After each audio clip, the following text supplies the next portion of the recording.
Ini adalah tawadhu, merendah. Kata Nabi SAW, man tawadhu lillah rafa'ahu Allah. Siapa yang merendah karena Allah, maka Allah akan tinggikan derajatnya. Abdullah bin Mubarak rahimahullah, salah satu ulama tabi'in, terkenal orangnya lembut sekali, lembut. Kalau ngobrol orang suka berteman sama dia, karena santunnya, lembutnya, sampai orang berpikir Abdullah bin Mubarak ini adalah orang rumahan, karena lembutnya. Satu waktu di kancah peperangan, teman-teman, di kancah jihad, pasukan muslimin bertemu dengan pasukan Rum, dan ini di kancah peperangan lagi saatnya menunjukkan keberanian. Dan memang di pasukan non muslim ini, pasukan Rum ini keluar satu orang yang badannya sangat kekar dan cuma bola matanya yang kelihatan karena semuanya besi dari kepalanya sampai kakinya.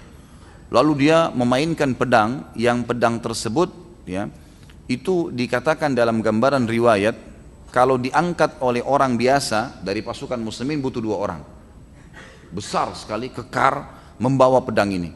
Lalu kemudian dia mulai menghantamkan pedang tersebut karena kuatnya dan tebalnya besinya, itu ke batu, dan batu itu bisa pecah 2, batu yang sangat besar di kancah peperangan. Kemudian teriak menantang kaum muslimin.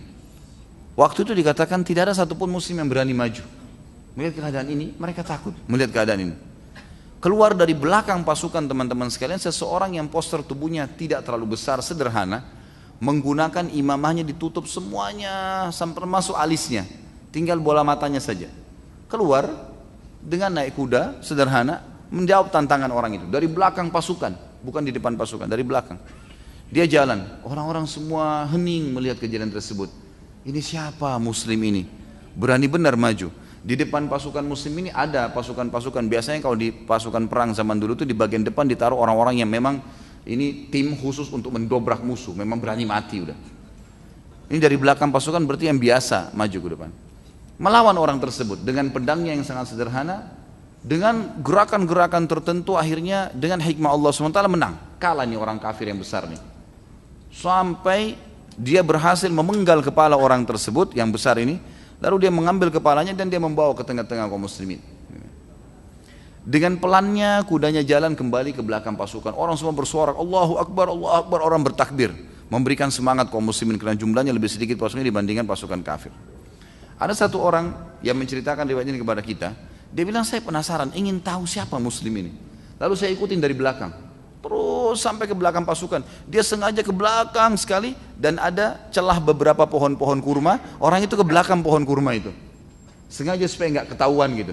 Dia selip ke belakang, dia menyelipkan dirinya ke belakang. Lalu orang ini mengatakan, saya berputar dari sisi yang lain pohon kurma tersebut. Lalu kemudian sengaja saya tidak minta dia membuka cadarnya, saya menarik langsung ya, apa yang menutup wajahnya. Ternyata waktu ditarik, dia adalah Abdullah bin Mubarak. Abdullah bin Mubarak tadi ini ulama tabi'in yang masyhur, yang dikenal seperti anak rumahan gitu kan. Yang selama dia bergaul dengan kaum muslimin sangat santun, lembut, tapi luar biasa di kancah peperangan, mengalahkan musuh yang tidak ada satupun orang muslim berani melawannya gitu. Ini kerendahan diri, teman-teman sekalian. Untuk apa kita pamer kekuatan kita, untuk apa kita pamer kelebihan kita, keterampilan? Hanya untuk pujian orang. Kalaupun kita dipuji, apa yang kita dapatkan? Bertambahkah kemahiran kita dengan dipuji? Enggak, sama sekali. Bahkan kalau pujian itu berlebihan, bisa membuat kita jadi grogi dan hilang keterampilan itu. Bukankah kalau kita mau membuat orang takut, pertanyaannya, apa manfaatnya kita buat orang takut? Enggak ada manfaatnya sama sekali.